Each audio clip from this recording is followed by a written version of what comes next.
I was stealing so many clients from CPA firms because they didn't do that. And because they were like, well, if you don't want what we have, then you can find someone else. And I was the someone else.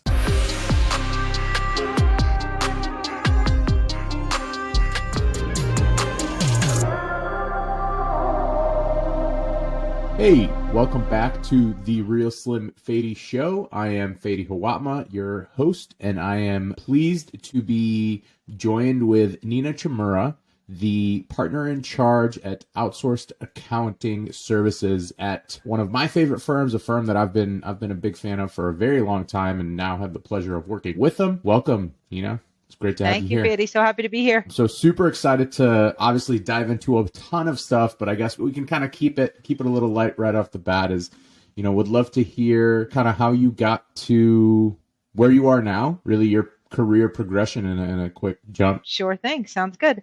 So I've been with Withum for 18 years. I obviously didn't always wear the hat of our leader of outsourced accounting services. I came up through the ranks as kind of an audit person, did a lot of audit work in real estate, nonprofit, consumer products. And about 6 years ago, I'd say now, I said, there's got to be something more to this accounting life than auditing. And I knew that I loved advising my clients, helping share in their growth and success, and seeing things from the historic lens on an audit side didn't always get you fully engaged in that process. And there was a lot of talk by the AICPA around that time of the commoditization of audit and tax and how advisory services were what the future was holding. So I did a little introspective thought process and said, what am I good at? What do I like? And I came down to, I really think that being part of a company, but multiple companies, because I love the consulting aspect of it, was where I wanted to be. I went to our CEO, Bill Hageman, and said, hey, Bill, I'd really like to start this outsourced accounting services group. I think it's a future success here at Withum and within the accounting profession. Took us a few versions of a business plan. As someone having been out of school for quite some time, it was a little overwhelming to try and write a business plan. But I went to management committee and said, hey, can I give this a try? Took what seemed to be a big risk at the time because I had had a book of business for audit work, that was kind of going to be handed down to me had I made partner as an audit professional, but decided to switch gears into outsourced accounting and have over the last 5 years built the team to over 65 people in many of our various offices. So it has been a great ride. And it's one of the things I think is the most amazing about Withum is that they gave me the chance to take that shot. And I knew that if it didn't work or if I didn't love it, I'd have a place where I was. So it felt like a very safe risk to take. Yeah. Wow. That's actually phenomenal. Phenomenal. So, the term entrepreneur, at Boeing, they always said, you have to be an entrepreneur. I kind of honestly thought it was always kind of hokey, but you are the definition of an entrepreneur. You literally started a startup at Withum. Yes. I used to tell my team all the time in the beginning, we are the scrappy startup in Withum. Yeah. There is no job that is not yours. We're all just going to make the client happy, and that's all we have to focus on.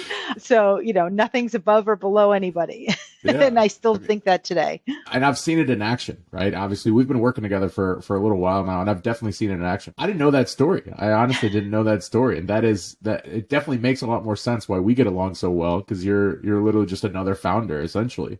Thank you. At a bigger firm. I think that's phenomenal. I'd love to hear kind of how you've seen, obviously Withum's always been a very innovative firm. It's always been kind of leading the charge. And we said it in our white paper that we published together, and I post about it, and leading the charge, right?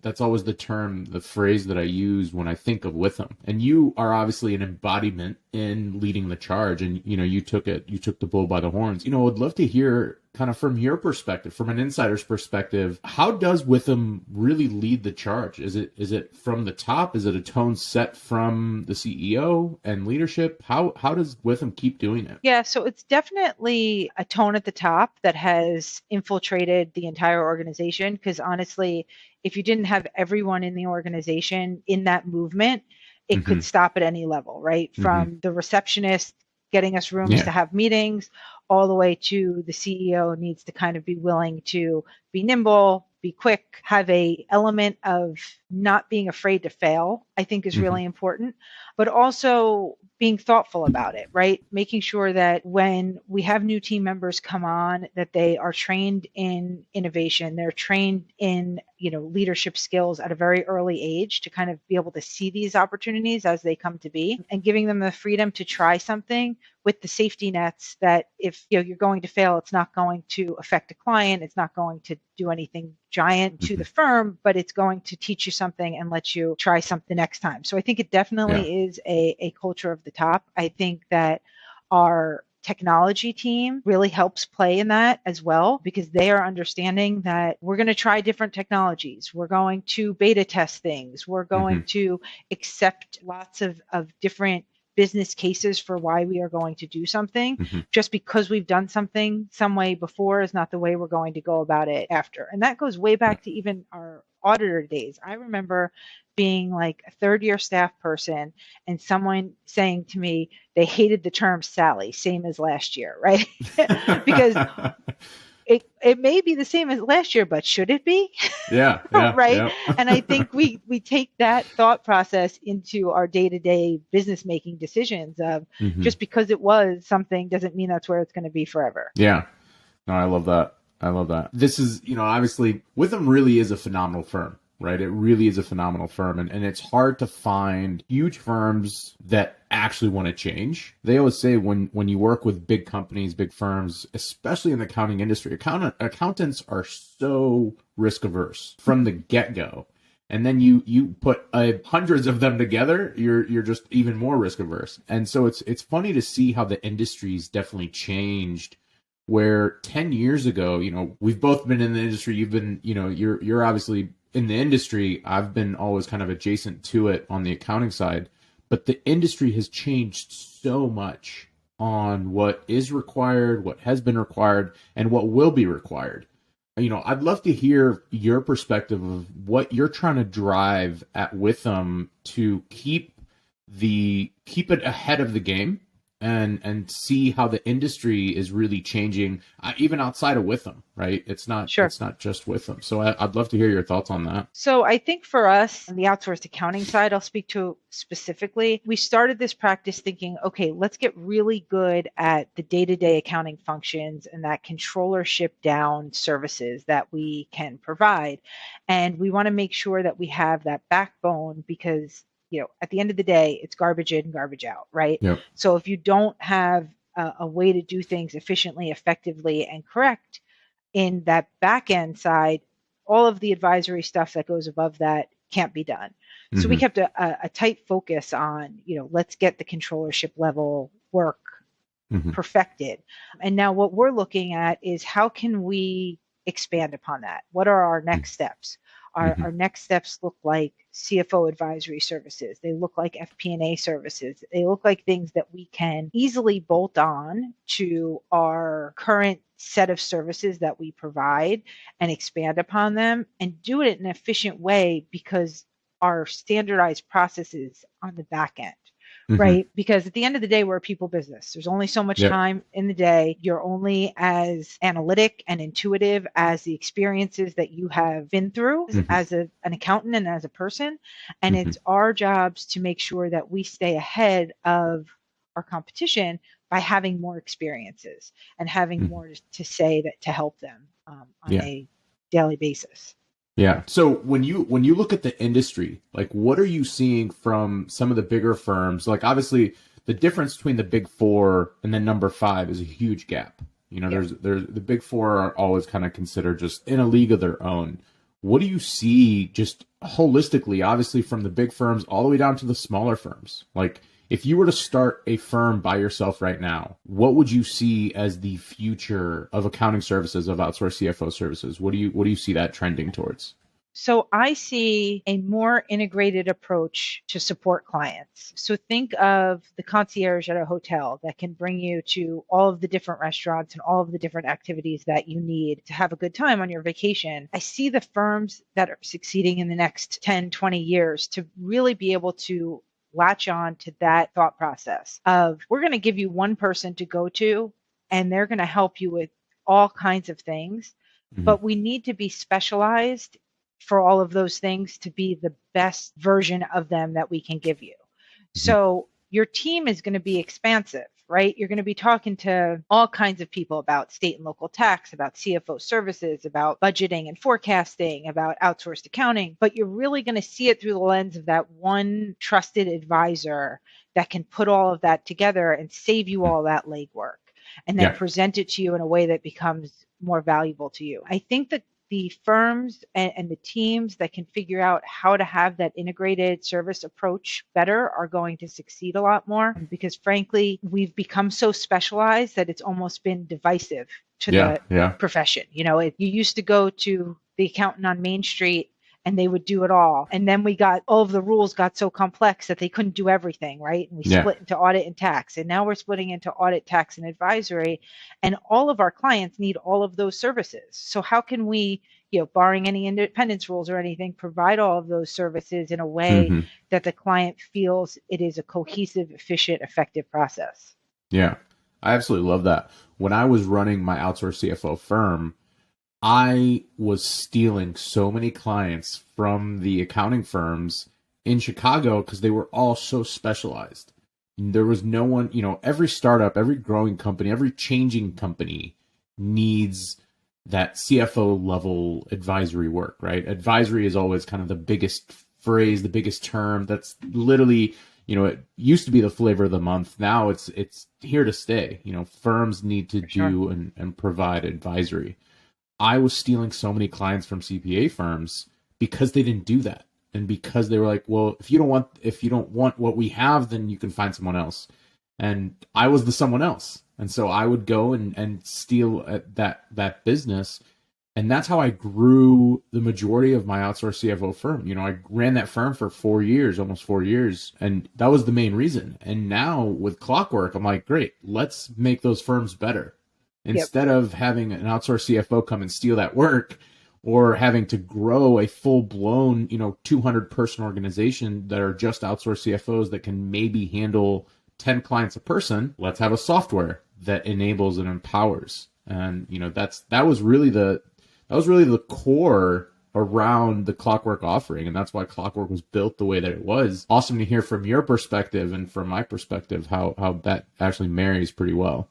And I think it's brilliant because like I said, I think if we can standardize more and more of the day-to-day accounting piece of it, Yeah. the power of Clockwork is so much larger, right? Yeah. Yeah. Because if you have a standardized chart of accounts, if you have a certain way of doing things, you can run those Clockwork reports for 20, 30 clients in Yeah. comparison to only being able to do it for 10 and individualizing all of them. Hmm. So that really is the key to being able to have more wide reaching CFO services and not really making it be, you need to have 8 hours a week of Yeah. services for you to have any, right? Yeah. Yeah. Yeah. Right. Yeah. Yeah. Which is where you are when each company and client is different. Yep.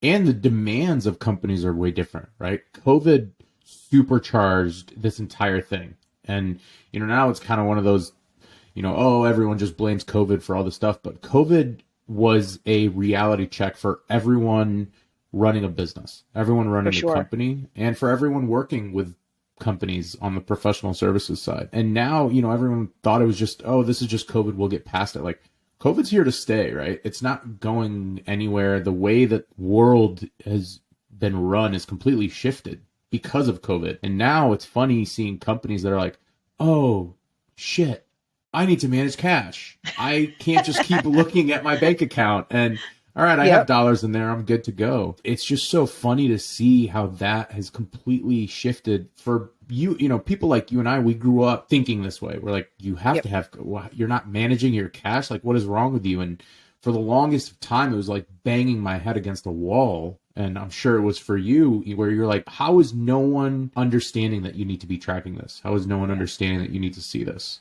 I think it definitely put a laser-like focus on Mm-hmm. cash flow, budgeting, forecasting, those things that Clockwork does really, really well. Mm-hmm. What I've also found as you being a support for outsourced accounting services teams is that initially pre-COVID, when we were going into clients to pitch outsourced accounting, it was often we maybe had one competitor but they were thinking about keeping the team in-house, having someone come there on a regular basis on an Yeah. outsourced arrangement, or being Hmm. comfortable with a fully remote process and procedures that can allow for segregation of duties and more specialized services and things like that. And I think in a post-COVID world, more of us are doing it on a more remote basis. Hmm. And our clients are very comfortable with that. So what we're Yeah. seeing is a lot more standardization of proposals, in the Hmm. sense that you're not up against an orange if you're an apple. Yeah. Yeah. I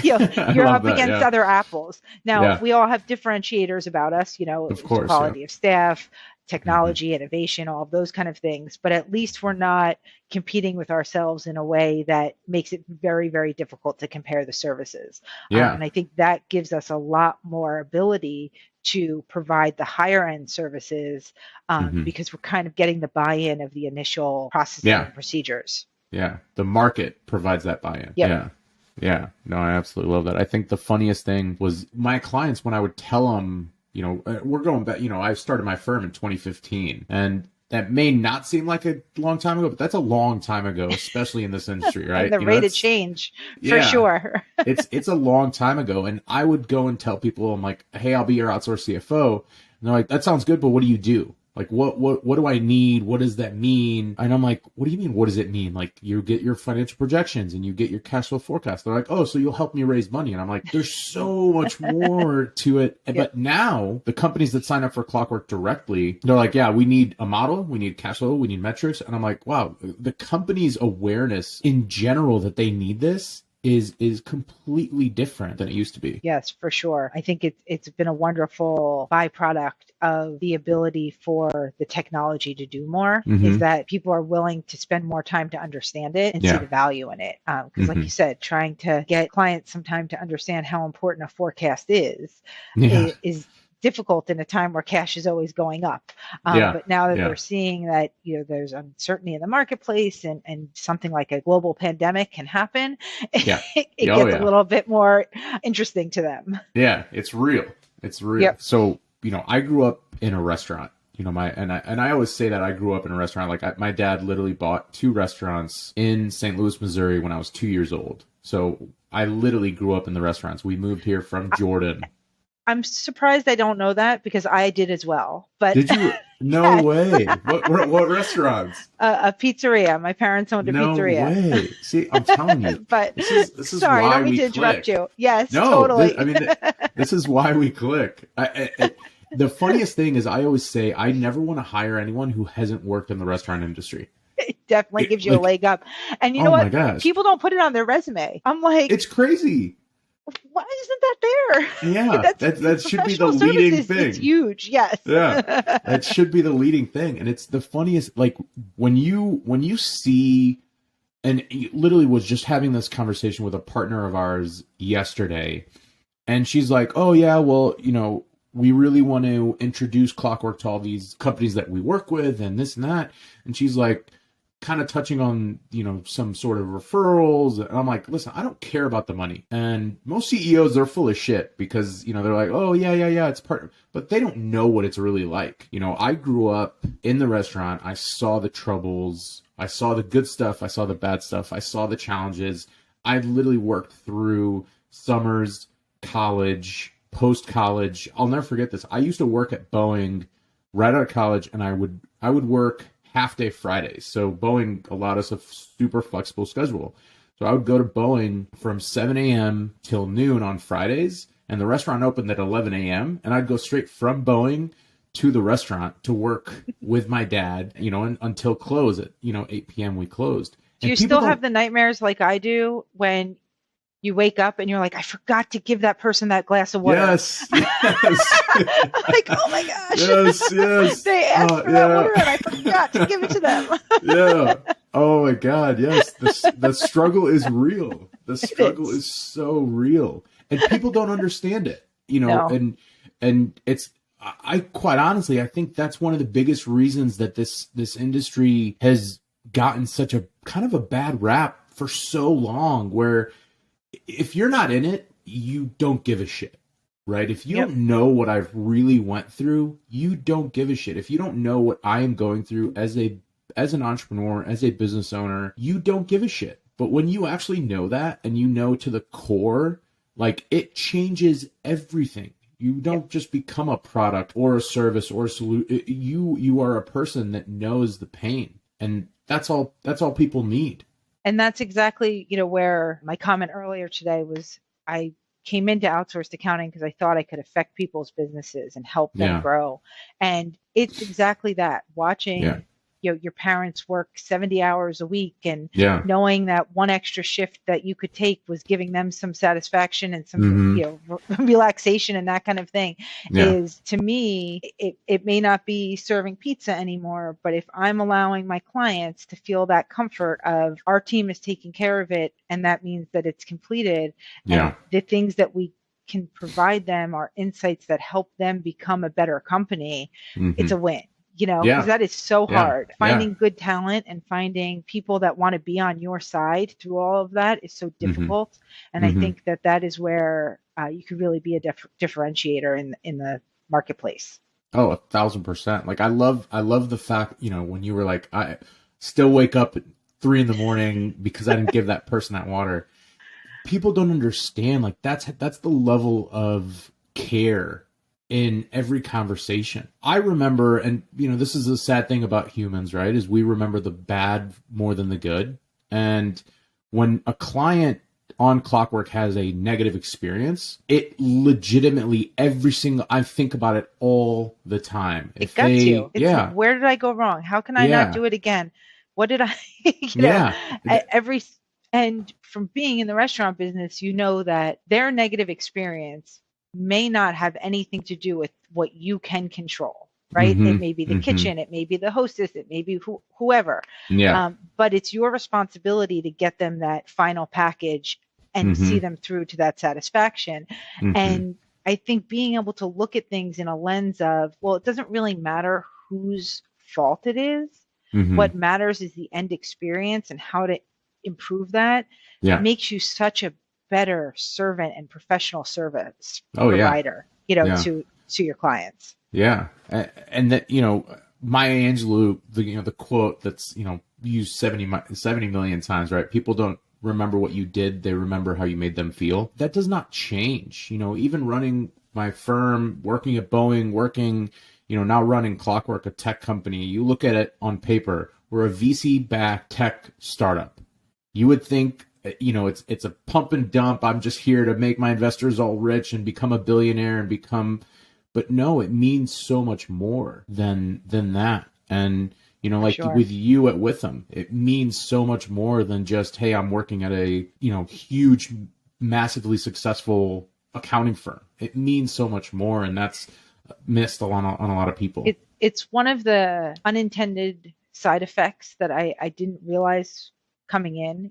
When I thought about what I was doing in outsourced accounting, it was about affecting other people's businesses and helping them grow. And what I found now, having grown the team to 65 people, is that I have a great amount of pride and gratitude for the fact that I'm giving them all positions Mm-hmm. and they all are able to do what I love so much and Yeah. provide our clients with advisory services, and seeing them succeed and seeing them get promoted and move through the ranks and learn something new is Yeah. so gratifying to me.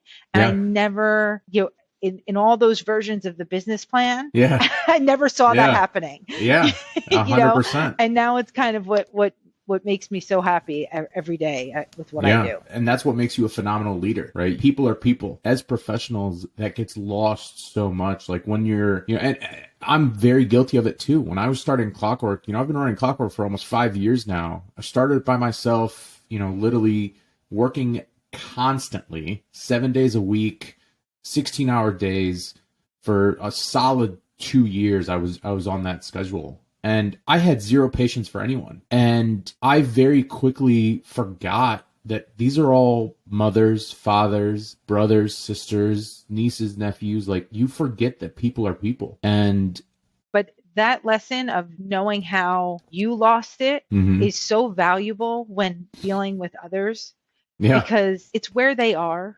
yeah, It's not about them trying to be difficult or dismissing or hmm, dismissive or anything like that. It's where they are, and being hmm, able to internalize that and say, this is not about me. Yeah. It's about them. How can I Yep. make their lives easier because they clearly need it, Yeah. is a huge growing piece Yeah. of Yeah. advisory services. You know, 100%. and you can't explain it. You can't Yeah. until you've lived through it. You can't Yeah. really, That's not teachable. help founders in that way and Yeah. that specific connection.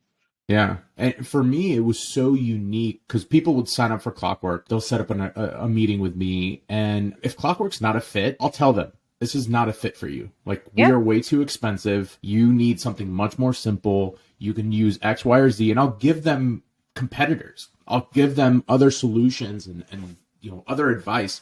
And people are always like, wait, what? Like, why? I'm like, I want what is best for you. I don't Yep. give a shit if you sign up for Clockwork or not. I give a shit if Clockwork is a perfect fit for you. For And sure. It's that's the professional most karma, important. right? Yeah. Yeah. What goes around comes around. And I think that Yeah. for those of us that are providing services out there, it's a huge reputational risk if you're not the right fit and you try and do it Hmm. anyway. Yeah. So being able to say, hey, this isn't going to work for us at this time. I don't have the right person. I don't have the right services, whatever it Hmm. is, Hmm. I think develops that level of trust that when it Yeah. is the right fit, they'll come Yeah. back. Yeah. You Oh know? yeah. Yeah. They will come. And it was the funniest thing because when I first started Clockwork, I was like, please, anyone talk to me. Anyone sign up for Clockwork. Anyone just come and, use my software. Give me validation that I'm doing something right. Now, we've been very fortunate. I've been very fortunate to have great success with Clockwork so far. Obviously, we have a long way to go, but with what we're doing, now I'm hyper selective on who we work with. I'm hyper selective on what companies we put on Clockwork, how we move it. It's not a please anyone just come in and we'll work out if it's a good fit down the road. It's if you are not a good fit, I'm going to tell you because you will do both of us a great disservice Yeah, for sure. moving forward. And I'll steal a phrase from one of my favorite workout companies, Peloton. They always say, together we will go far. Together we will go far. Yeah, I love truly that. believe that. Oh, I absolutely love that. Well, Nina, this has been phenomenal. Thank you so much for joining me Thank on you. here. I know that we could probably talk literally for 10 hours. No one would be listening by the end. Yeah. It would be a problem. Oh, I absolutely love that. We will definitely make sure to do this again. But thank you so much. And thanks everyone again. This has been episode 8 of the Real Slim Fady Show. And again, thank you so much, Nina. Thank you. And thank you for listening. All right. Bye-bye.